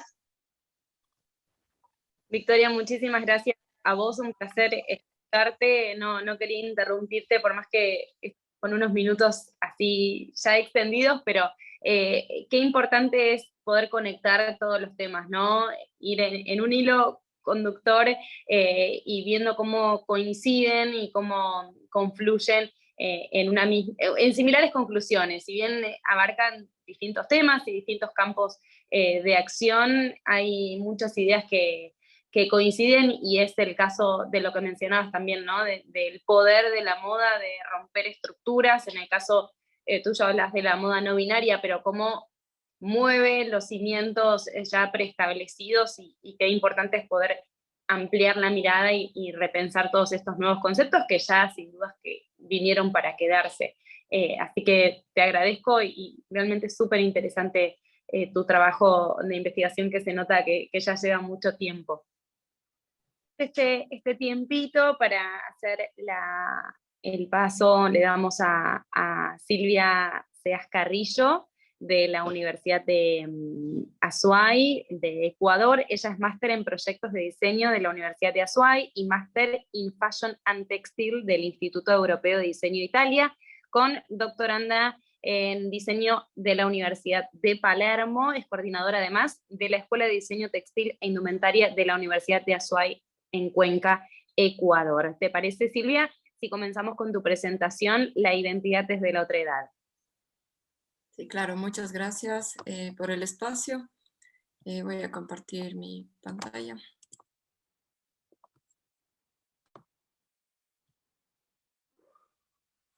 ¿Sí está? Sí, se ve perfecto. Perfecto. Bueno, quisiera empezar contándoles que un poco esto de mis intereses, que desde que incursioné en la carrera de diseño textil y moda, siempre he estado llevada porque nuestro país, bueno, en Ecuador hay múltiples manifestaciones culturales que prevalecen o muchas se pierden, pero que los diseñadores podemos aportar mucho en ese sentido. Entonces, por ahí un poco mi interés y bueno, comienzo introduciendo, Sergio ya lo hizo muy bien, pero desde que surge la humanidad se vincula con lo que tenían en su contexto, lo que tenían a su alrededor. En este sentido, las pieles de animales empezaron a cubrir el cuerpo, solo les protegían y también luego empiezan a adquirir un valor simbólico. Y con esto surge una identidad individual y posterior una identidad colectiva. Este valor simbólico se da por los colores, por la morfología, por las texturas, por los diferentes materiales que igualmente se encuentran en el contexto ya cuando los hombres empiezan a establecer y empiezan a formar estas comunidades. Entonces se empiezan a marcar estas diferencias que son ornamentaciones, son partes de la vestimenta, son complementos, pero que denotan también posiciones, jerarquías, diferencian una comunidad de otra, una etnia de otra. En mi país tenemos varios, en el oriente todavía prevalecen estas comunidades. Aquí vemos una fotografía de un cofán, es el líder de una tribu cofán. Ellos son muy destacados por el uso de las plumas de aves que se encuentran incluso en peligro de extinción, como las guacamayas, algunas especies de loros también, los tucanes. Los colmillos que ven ahí las adquieren de animales, de serpientes, también utilizan mucho las semillas. Entonces es muy interesante indagar no solo cómo utilizan estos materiales, sino qué representan para ellos. Entonces, cuando cuentan ellos qué representan, está ahí este valor simbólico que los identifica. Entonces, solo los altos mandos pueden utilizar las coronas de plumas, solo los altos mandos pueden utilizar ciertos colores o los collares también. Entonces, empiezan a adquirir este valor simbólico que nos van identificando. Y con esto, la identidad colectiva. Entonces, se empiezan a diferenciar grupos de otros, como mencionaba en nuestro país. Esto aún prevalece, esta identificación de lo colectivo de una comunidad a otra por diferentes elementos, como en este caso el uso de los collares con semillas, el uso de este color azul, pero es este azul eléctrico que identifica igual a esta comunidad, que son los shuaras, y que va cambiando la vestimenta también según su edad, según su estado civil. Es muy interesante ir viendo colores, de formas, va acentuando también una identificación particular, un sentido de pertenencia, fortalece un sentido de pertenencia. Y con esto, bueno, una propuesta es que se construya una identidad cultural que reconoce a cada individuo, pero también le integra a identificar cada uno como personas, pero también surge esta necesidad de pertenecer a un grupo, de tener este sentido de pertenencia y ser parte de un grupo, con los diferentes elementos. Yo le he puesto aquí como un tema más igual ligado a las comunidades de mi país, pero pasa en la música, vemos la diferencia entre los rockeros a alguien que escucha, pero también la vestimenta influye mucho en cómo nos identificamos con este grupo social.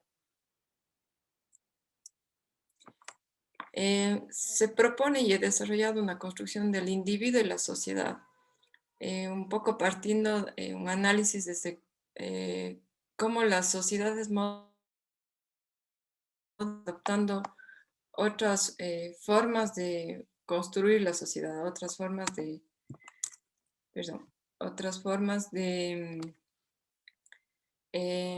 identificarnos tanto como individuos como colectividad. En esto emerge una concepción más social hacia el sujeto en sí, sino el individuo como parte de una sociedad. Es importante este punto porque antes solo se hacía una relación, el individuo alejado de la sociedad, o sea, el individuo pertenece a una sociedad, pero luego ya se considera el individuo forma la sociedad. Esto es un punto muy importante para la construcción de la identidad. El individuo llega a considerar dentro de estas estructuras que empiezan a fragmentarse, a lo que Hall llama una crisis de la identidad, porque hay una fragmentación del individuo, surgen estas nuevas identidades, hay otras interacciones de la sociedad. Los estudios también empiezan a analizar desde la sociología estas formas de interactuar del individuo en la sociedad.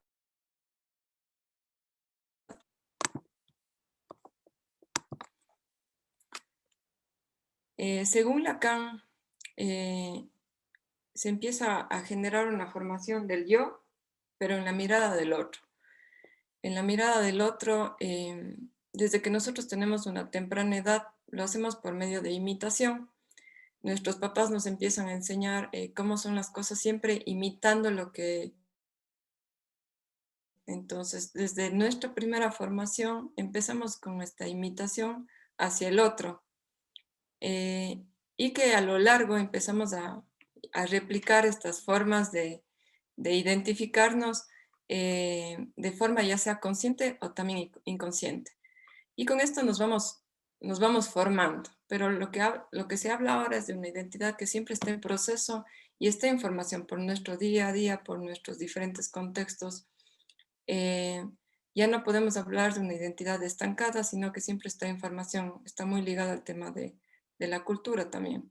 Entonces también se propone que deberíamos hablar de una identificación, que es una identificación que se puede concebir como un proceso inacabado, que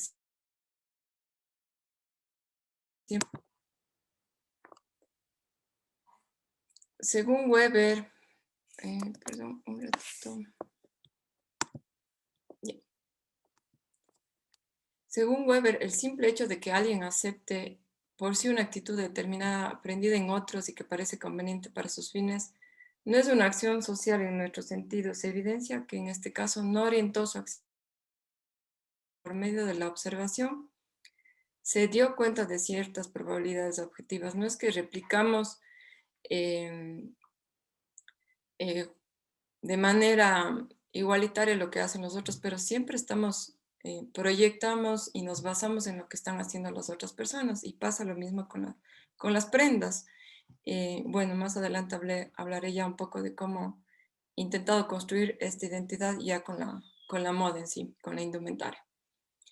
Su acción, por tanto, fue determinada crucialmente por la de los otros, pero no en sentido de que haya contenido, sino al contrario, se imita una conducta ajena porque está de moda o porque vale como distinguida. Entonces, replicamos estas acciones, estas formas del vestir, y se empiezan a instaurar códigos códigos vestimentarios, códigos sociales, que son muy interesantes ver cómo ya están, como decía, instaurados en la sociedad. Si decimos vamos a un evento formal, ya a nuestra mente vienen códigos vestimentarios de cómo debemos asistir a ese evento. Si decimos nos vamos a un concierto, nos vamos a una boda, en nuestra mente que están relacionados siempre con lo que hemos visto, con lo que no se nos ha presentado en las revistas, en las películas. Entonces siempre estamos construyendo estos códigos en relación también a lo que hemos vivido. Por eso decimos que está en un continuo proceso. Al igual se maneja por las tendencias, los estilos cíclicas se van modificando y lo empezamos a replicar según el contexto. No podemos hablar la moda de ahora con la de antes. Las formas de producción cambian, las formas de interacción cambian. Los chicos que están ahora en la universidad nos ha hecho cambiar. Entonces, todos estos factores influyen también en estas configuraciones de cómo vamos vistiendo y cómo vamos construyendo esta identidad. Lo que he desarrollado y esta propuesta busca es construir la identidad. Entonces, ¿cómo nos basamos en la construcción del otro para construir nuestra propia identidad? Para ello, he tomado un artículo de Claudia Briones, quien es una antropóloga, de su publicación Cultura, Identidades y Fronteras, una mirada desde las producciones del Cuarto Mundo, da cuenta de la otredad, la identidad en relación al otro. Y propone 3 formas o 3 momentos en que se pueden hacer esta construcción. El primero habla del otro como el otro en sí. El segundo, el otro como efecto de relaciones de interacción, dominación. Y el tercero, el otro como efecto de una marcación que opera la invisibilización de nosotros, como lugar de poder. Esto es lo que propone la autora Briones. En este sentido, lo que yo he hecho es llevarlos hacia la indumentaria y hacia la moda, con autores que nos hablen de sociología de la moda, de filosofía de la moda, para poderlos sentar y soportar con una fundamentación más teórica. ¿Sí? Silvia, perdón, te interrumpo para preguntarte, porque estamos viendo de tu pantalla la que dice individuo y sociedad. ¿Puede ser que se trabó tu presentación? Capaz sí. A ver, individuo. Ah, sí. Se paró. A ver.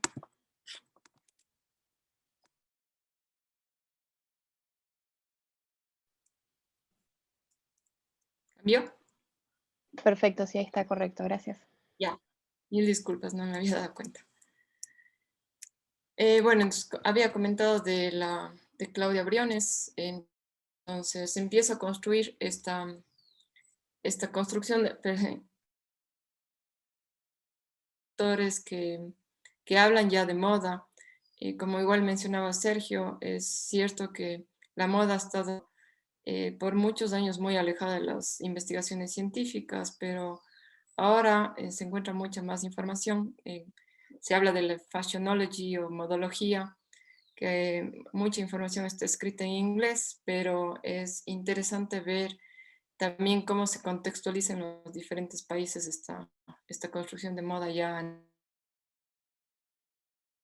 Bueno, el primero, el otro como en otro sí, entonces lo que se propone es, lo que hace la propuesta Briones es como un antepasado coexistente en el presente, reconocer al otro del pasado como un otro en el espacio geográfico y social, como un referente de un modelo de distintas formas de adaptación.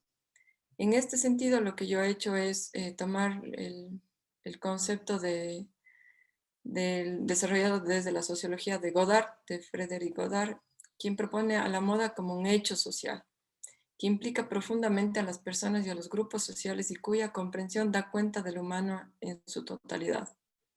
En este sentido, se considera la moda un hecho social artístico, económico, político, sociológico y agregamos también lo histórico. También nos comentaba Sergio que la moda siempre está llevada por lo que está en nuestro contexto, por lo que está pasando en la cultura, en la sociedad, en los temas políticos. Tiene mucha fuerza e influencia en el tema económico. En este sentido, de una historia de la moda analizada solo desde la evolución de sus contenidos, pero una reflexión históricamente desde su significación, con procesos sociales adaptados al Estado, da cuenta de una cultura total individual como social y la satisfacción de aquellas dos opuestas tendencias. Esto también está basado en lo que nos dice George Simmel desde la filosofía de la moda.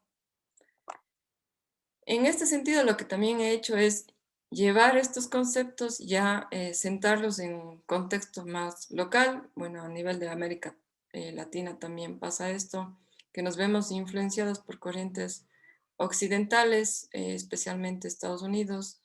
Se comercializan marcas que muchas de ellas son maquiladas en países tercermundistas como Asia y América Latina, pero que lo que contienen es un alto valor simbólico, donde se posicionan mensajes de calidad, tendencia, moda, clase social, también que brinda un estatus, un poder adquisitivo, pero que esta realidad ha desarrollado un valor de consumo por lo externo, donde la producción local tiene que lidiar con una cultura de consumo que da poco valor a la producción propia y es cuestionada por su origen, calidad y precio. Y en este sentido también es muy difícil para el diseño, bueno, primero desde el tema cultural, que prevalezcan las culturas, se habla ahora de la aculturación, de cómo toda esta globalización influye en los aspectos locales, en los contextos locales, y que ahora no se habla de una hibridación, sino como decía, de una aculturación, de cómo tomamos elementos de fuera y ya los hacemos parte de nuestro diario vivir, y es algo con lo que también el diseño tiene que lidiar, con lo que el diseño de moda en esta realidad tenemos que construir producciones. Bueno, y en este sentido lo que a mí me parece interesante es que he visto también en Argentina y aquí también en nuestro país, que los diseñadores empiezan a proponer estilos que por cada uno de estos diseñadores que generan diseño de autor, diseño independiente. Entonces es interesante que las marcas empiezan a tener sus estilos propios y muchas de ellas toman elementos identitarios, toman elementos culturales que los llevan hacia prendas contemporáneas. Podemos hablar de un estilo etno-folk, que lo que hace es tomar estos elementos identitarios, pero los transporta con un análisis morfológico, con un uso de nuevas tecnologías y lo lleva hacia nuevos mercados. Entonces, ahora no podemos hablar de nuestros ciudadanos y decir que todos ellos van a usar trajes tradicionales, pero sí rescatar sus técnicas tradicionales, sus técnicas textiles y transportarlas hacia prendas contemporáneas. Bueno, en un segundo momento lo que propone Briones, que nos habla desde al otro como efecto de relaciones de interacción y dominación, y lo que también se plantea el otro como efecto de una marcación que opera la invisibilización del nosotros como lugar de poder, como máscara de una máscara. Y lo que yo he hecho es que el tercero es un resultado del segundo, es decir, repensar la otredad como efecto de relaciones de interacción-dominación, que se evidencia en los países de Latinoamérica como el resultante de una colonización y de sus relaciones políticas asimétricas que se autolegitiman esgrimiendo las diferencias culturales de ese otro. Esta realidad, lejos de marcar a las identidades locales como colonizados, generó una producción cultural más amplia donde se han generado múltiples formas de otredad, que consideran las interacciones de género, raza, clases y manifestaciones culturales, enfatizando las cualidades especulares de las prácticas identitarias.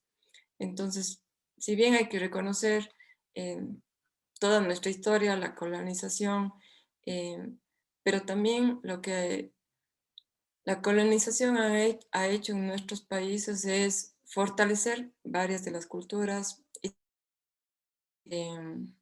las culturas. Ahora hablamos de mestizos, pero algo que igual como mencionabas al comienzo es que a mí me encanta es que en nuestro país todavía prevalecen muchas de las culturas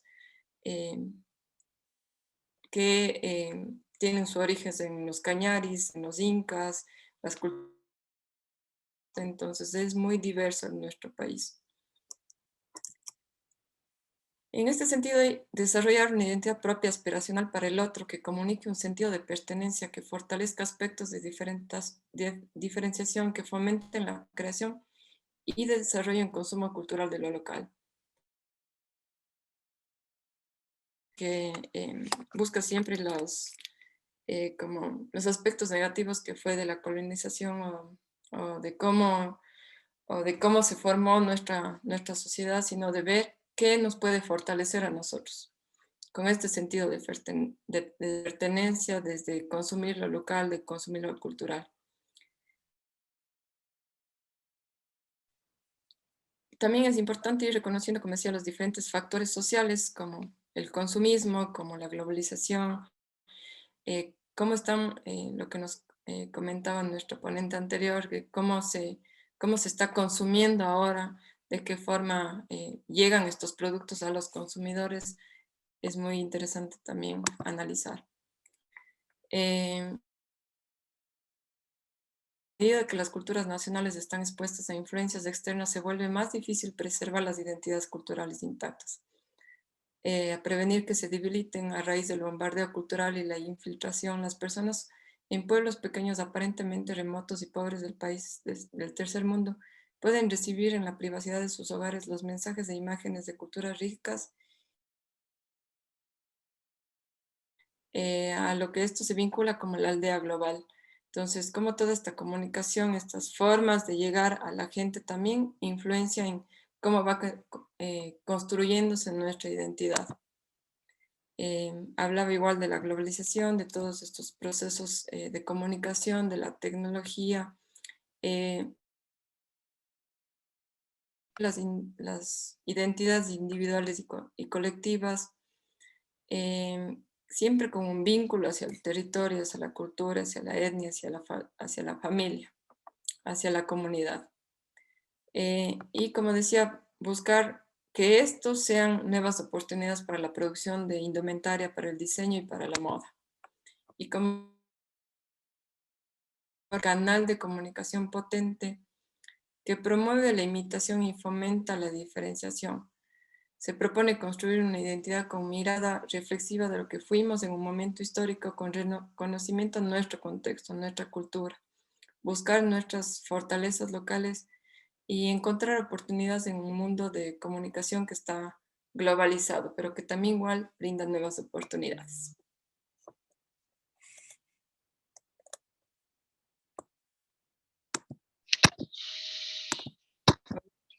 Silvia, muchísimas gracias por tu presentación, sumamente interesante y enriquecedora. Seguramente habrá preguntas e inquietudes al respecto que, como les mencioné al comienzo de este encuentro, lo pueden hacer a través del chat. Y yendo un poquito a la historia, no quiero hacer demasiada introducción para no pasarnos de tiempo, pero hablaba de los cimientos y de la importancia de generar estos cimientos, y la historia siempre sienta las bases de todo, y nos referimos a la investigación que lleva a cabo Diana Gómez Chacón por la Universidad Complutense de Madrid. Ella es licenciada en Historia del Arte, doctora en Historia del Arte con mención europea por la Universidad Complutense de Madrid en el año 2015, profesora doctora ayudante del Departamento de Historia del Arte de la Universidad Complutense de Madrid, y hoy se estará refiriendo a las pervivencias medievales en la moda contemporánea sobre la religiosidad, provocación y fetiche. Diana, somos todo oídos. Vale, genial. Bueno, muchas gracias. Ya la justificación de por qué me adentré en este mundo de la moda lo había dado previamente, así que no voy a repetir. Y sobre todo, pues bueno, insistir en mi interés sobre todo en el mundo medieval y ver también las múltiples conexiones que, como no, el mundo de la moda tiene también con toda la cultura visual y con todo el mundo del arte contemporáneo, de la música.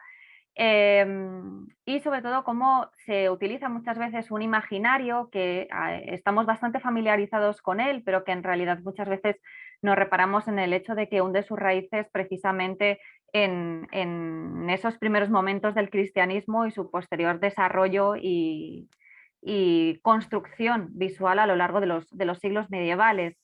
Y sobre todo el toque de desacralización que se ha hecho de todos estos símbolos, de todos estos elementos convertidos ya en fetiches, que han pasado de fetiches religiosos, a veces casi hasta fetiches sexuales, como vemos en algunas de estas imágenes, y que se utilizan sobre todo, como he dicho, como un elemento y un instrumento de provocación en toda esta cultura contemporánea. Y además, pues bueno, cómo no recordar la fantástica exposición, como son en realidad todas las exposiciones que hacen en el Metropolitan y sobre todo pues las comisariadas por Andrew Bolton y centradas en el mundo de la moda y en este caso pues recuperando todo ese imaginario cristiano y sobre todo fundamentalmente católico pues que dejó imágenes, ¿no? tan maravillosas como son estos distintos looks que he puesto abajo entre muchos otros que pudimos ver por ese desfile de modelos, ¿no? Algunos de los elementos que, como digo, hunden sus raíces culturales y visuales en el mundo medieval y que hoy en día desfilan con total naturalidad y por la pasarela contemporánea, vemos fundamentalmente lo que he denominado pues, esas cruces, esos relicarios y otros must-have que tienes que tener en tu ropero, en tu fondo de armario. Y en mi investigación es fundamental, bueno, distintos diseñadores que juegan con todo este imaginario religioso y medieval, pero sobre todo unos de los diseñadores que más aportan o que más juego dan en este sentido son como Nodocha y Gabbana, con todo este revivir y revisitar todo el mundo cultural italiano y que nuevamente pues, tiene esos pilares fundamentales dentro del mundo católico y dentro de toda esa gestación religiosa en el mundo medieval. En esta colección, por ejemplo, de 2015, aunque casi todas las colecciones que plantean Dolce & Gabbana tienen estas referencias religiosas y medievales, me gusta en concreto citar el caso de estos fantásticos zapatos con estos tacones relicarios en los que aparece además en su interior una vez abiertas estas portezuelas, esas flores y sobre todo ese Sagrado Corazón sobre el que volveré más adelante porque además también es una figura y una devoción y una imagen creada a finales de la Edad Media. Esas relicarios que, por ejemplo, pues vemos también en las colecciones de Jean-Paul Gaultier, en este caso pues llevada por esa figura de Edita Bontis, y que se convierte en una especie como de bolso relicario nuevamente con esa figura del corazón que se repite tantas veces con un carácter más o menos religioso en esta pasarela, y todos estos relicarios que de alguna forma remiten y rememoran pues toda esta fabricación de relicarios en época medieval a lo largo de todos los siglos medievales, desde los inicios del cristianismo hasta el siglo XV, incluso el siglo XVI y luego posteriormente en época moderna, que se crean precisamente para cobijar estas reliquias de santos y sobre todo reliquias fundamentalmente cristológicas. Y una de las reliquias más fundamentales en época medieval va a ser precisamente la cruz de Cristo, esa Vera Cruz, que como traigo en esta miniatura del siglo XV, fue un hallazgo pues, atribuido a la figura de Santa Elena, que es la madre del emperador Constantino, ¿no? de quien crea ya esa oficialidad de la religión cristiana. Una vez encontrada esta cruz, se le hizo un estuche, se le hizo también un relicario, que son estas cruces gemadas que aparecen en todo el mundo visual medieval, perfectamente identificadas con ese carácter entre la orfebrería, lo que ya es puramente la joyería, recubierta de madera, recubierta con un estuche forrado de oro y con piedras preciosas por toda la superficie. Una unas cruces gemadas que aparecen pues tanto dentro del mundo de los relicarios, de las reliquias, de la orfebrería y, como no, de la joyería, como vemos en estas piezas que he puesto en los laterales, que son del siglo VI, VII, y muchas de ellas estrechamente vinculadas con el mundo bizantino, que también es una fuerte influencia inspiradora en todo el universo visual, por ejemplo, de Dolce & Gabbana.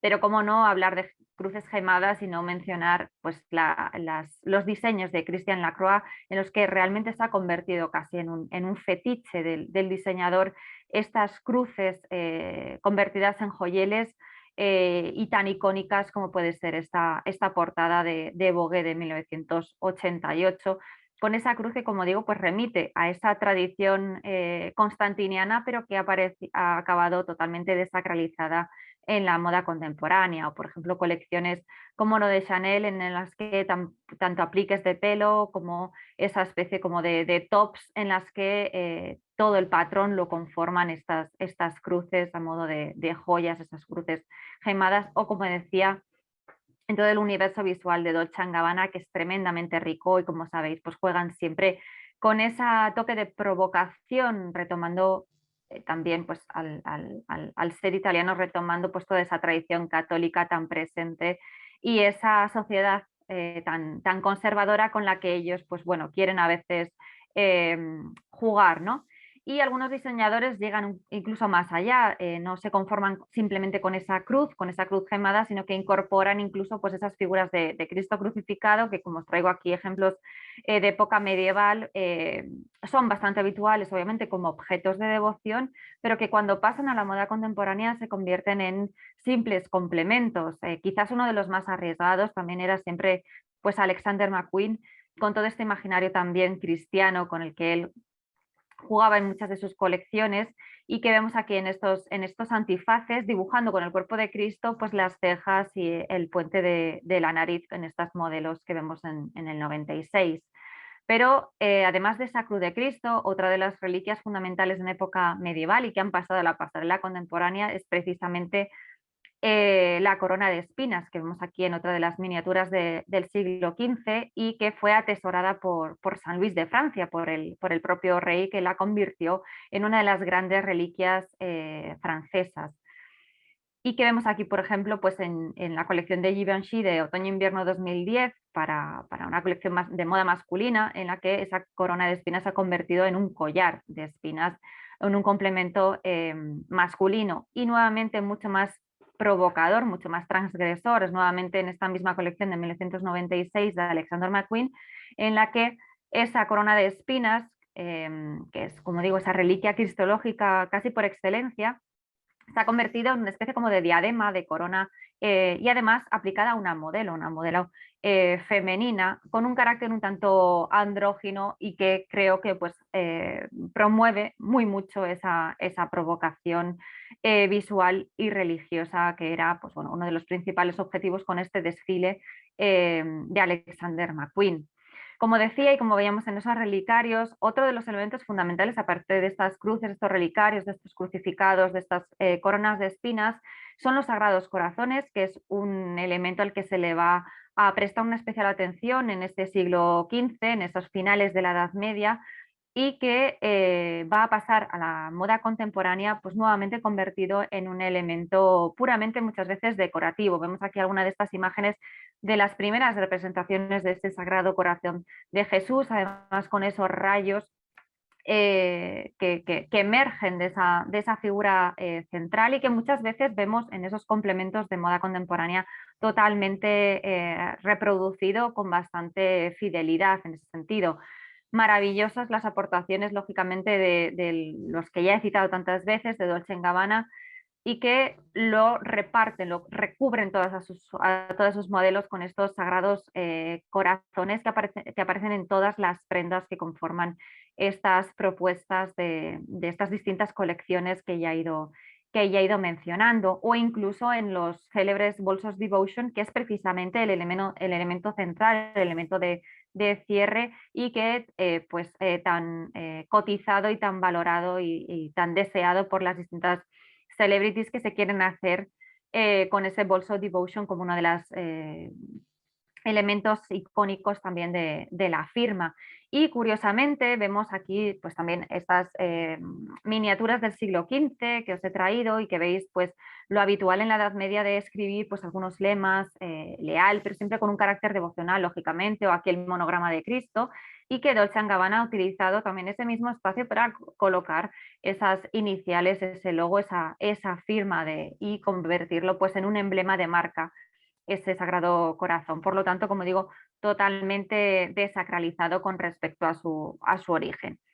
Y es que esta religiosidad femenina, a finales de esta Edad Media, comienza también a desacralizarse, y me interesa también cómo la mujer profana, acaba siendo objeto de adoración, pasa un poco de ese culto a la Virgen María, a esa figura femenina, esa amante que acaba siendo adorada, no en un sentido marcadamente misógino como suele ser propio y habitual en la Edad Media, y se convierte en un fetiche, en un objeto de culto y de adoración, pero desde el mundo obviamente profano, como podemos ver en estos cuentos de Chaucer, a los que además esta célebre cita hace referencia a la colección de Valentino en este cuerpo de este vestido de 2015, que lo recoge en este proceso, como digo, de desacralización y de surgimiento de lo que se conoce como el amor cortés, y esos corazones que veíamos como esos corazones, sagrados corazones, que al final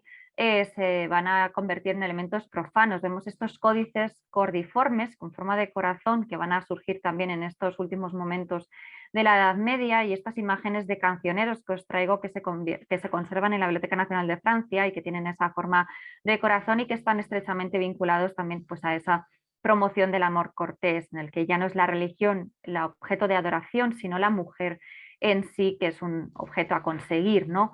Esa cosificación también de la mujer en estos momentos, o incluso esa identificación, por ejemplo, en el mundo literario, que promueve mucho este surgimiento del amor cortés, como es el Roman de Lagos, en el que se identifica esa amada con la figura de la rosa. Y esa relación entre mujer, naturaleza y flores está tremendamente presente en muchísimas colecciones, muchas de ellas diseñadas por hombres, que también es ese concepto masculino de la feminidad muchas veces, y que relaciona y vincula pues precisamente esa mujer con las flores, con las rosas muchas veces, y que no decir del mundo pues obviamente de los perfumes, en el que feminidad y mundo floral y vegetación están continuamente puestos en relación. Y es que desde la Edad Media se relaciona o se personifica a la naturaleza con esta figura de femenina, que es la Natura Artifex, en la que vemos a la naturaleza, esto también está sacando del Roman de Lagos que citaba anteriormente, y en el que la naturaleza se nos describe como una mujer que forja nuevas generaciones. Aquí veis fabricando distintos brazos, distintas manos para poder mantener vivo ese ciclo de la vida y hacer frente a muerte y putrefacción, que son otras dos personificaciones femeninas enemigas, lógicamente, de la naturaleza. Y esa relación naturaleza-mujer, incluso divinidad femenina, que también se empieza a promover desde época medieval, desde ámbitos bastante profanos en este sentido, ya que pues rompen con la masculinidad cristiana habitual. Ha sido retomada recientemente en esta colección de alta costura de primavera de 2020 de Christian Dior, de la mano de la grandísima Maria Grazia Chiuri, sobre todo pues, de la mano también en este fantástico tándem con Judy Chicago, con la gran artista contemporánea con un fuerte contenido feminista desde el origen de su producción, y que diseñó el propio set que veis aquí a la izquierda y que ella mismo planteó como una instalación y que describió como esa female divine, ¿no? Basándose también en esa obra que veis aquí de color cobrizo, que es una pequeña escultura que ella ha podido monumentalizar en esta intervención, esta colaboración con Dior. Y es que fundamentalmente lo que me interesa a Maria Grazia Chiuri es que ha querido romper con esa tradición, digamos, un poco medieval, ¿no? De esa concepción de la mujer, naturaleza, flor, porque considera que la feminidad es más que flores, y lo que ofrece pues es un mensaje de empoderamiento femenino, de dejar atrás pues ese encorsetamiento visual del mundo femenino. Os traigo aquí, pues bueno, lo conocéis perfectamente, varias capturas de ese set, de esos mensajes también con una clave claramente feminista lanzados durante este canto a la feminidad y al mundo divino con un toque de género. Y os dejo pues, bueno, con esta reflexión que, si bien he partido de un mundo cristiano y, como os digo, tremendamente misógino y medieval que envuelve este mundo de la moda contemporánea, es la posibilidad, como dice Judith Chicago, que era bastante reticente a colaborar con el mundo de la moda en un primer momento, de que quizás haya que romper con ese símbolo de opresión que supone muchas veces la moda para la mujer y que acabe siendo en un vehículo más de empoderamiento femenino. Muchas gracias.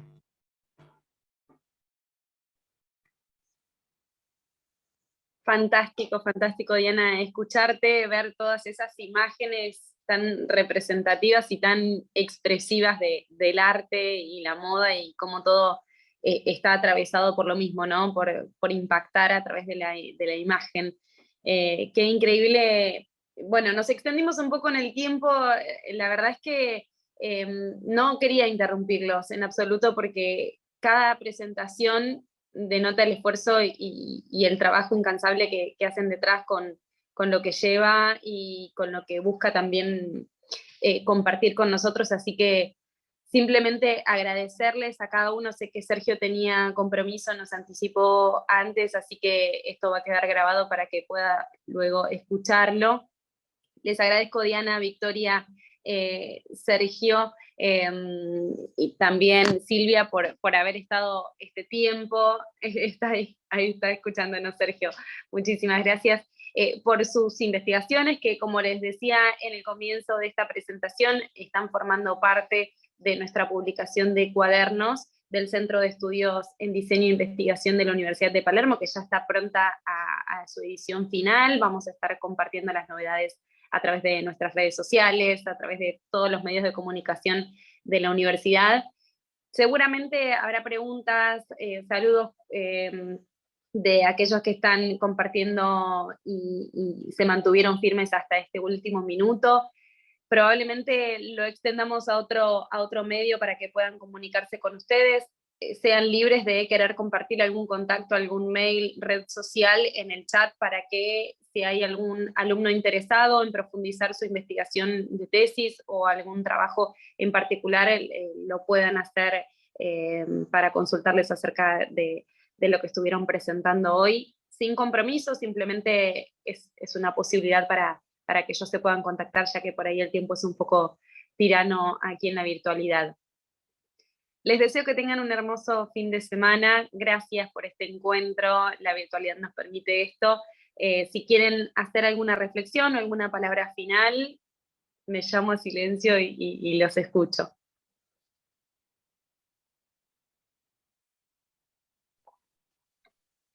Yo vuelvo a agradecer, y la verdad que me pareció súper interesante todo lo que escuché, y tengo ganas de hacerles preguntas a cada exponente, así que me guardo yo también los correos. Gracias por el espacio. Como no, un placer. Seguimos en contacto, porque esto lo que nos abre también es las puertas y las redes para extendernos y compartir conocimiento, desde mi lugar como moderadora, pero desde ustedes en su rol de investigadores seguramente tienen inquietudes y temas que se vinculan. Diana, muchas gracias. Te despido también, si quieres decir algo. No, reiterar mi agradecimiento, perdón por los problemas técnicos, y bueno, encantada de compartir espacio virtual con todos vosotros y aprender de los compañeros. Muchísimas gracias. A vos, Silvia, ¿alguna reflexión final? Igual, muy interesante todas las intervenciones. Creo que es enriquecedor conocer de cada contexto a cada uno de los ponentes y tener estas diferentes perspectivas, pero en sí construir un discurso de moda. Entonces, muchas gracias a todos, igual por el espacio. Gracias. Absolutamente. Enviamos también un saludo y un agradecimiento a Sergio por haber participado. Fue súper interesante su presentación y nos abrió las puertas también al resto de las investigaciones, para que podamos tomar un poquito de cada concepto de lo que estuvo presentando. Me despido, esto ha sido todo por hoy, con miras ya hacia el año que viene para encontrarnos en este espacio virtual de la Comunidad Internacional sobre Estudios de Moda. Las puertas están abiertas también para que sigamos conectados a través de los diferentes eventos y actividades que ofrece la universidad, nosotros siempre ligados al área de la moda, por supuesto, pero hay muchas áreas con propuestas súper interesantes. Gracias a todos por haber participado y será hasta el próximo encuentro.